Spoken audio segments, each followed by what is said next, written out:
Et on a bien embêté nos copains en se moquant du Iron Man comme ça.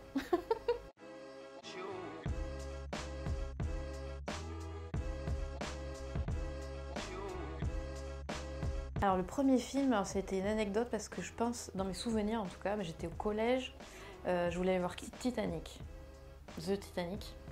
Mais il n'y avait plus de place, en fait il y avait trop de monde et il n'y avait plus de place, du coup très déçue, et donc ça a repoussé ma première sortie au cinéma. Et je crois qu'après c'était La Planète des 12 singes, donc pas du tout le même style de film.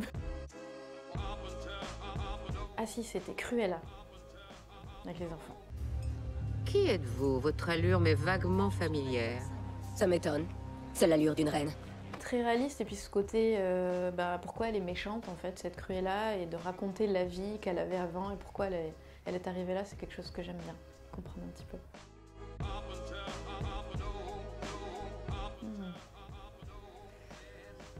Mange, prie, aime, c'est celui qui me vient là, avec Julia Roberts. Mom, when did you accept the life you had? Oh, my baby.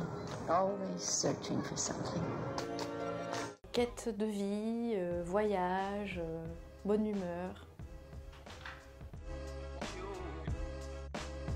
Iron Man. Ouais, c'était dans une grande salle en plus à Toulouse avant. Et j'ai pas du tout adhéré. C'est là où je me suis dit, je suis pas du tout Marvel, je suis pas du tout super-héros. Et on a bien embêté nos copains en se moquant du Iron Man comme ça. Un film local, La Lys, qui a été réalisé par une réalisatrice locale, Anne Commode. C'est le seul que j'ai vu vraiment du terreau. Et ouais, je trouve que comme c'est un parcours, en fait, c'est raconter le parcours et la vie de cette femme, Alice. Ouais, pour moi, c'est celui qui représente le plus. Je me souviens pas souvent des titres de films. Là, c'était un film japonais que j'ai vu ici au cinéma Arletty, qui m'a beaucoup touchée. C'est l'art japonais en fait que j'ai rencontré avec l'histoire d'un grand-père qui avait un oiseau de sa défunte femme et qui gardait. Et il recevait sa petite fille qui était dans la ville, qui avait l'habitude des réseaux sociaux, d'être toujours sur les écrans, et lui dans la nature.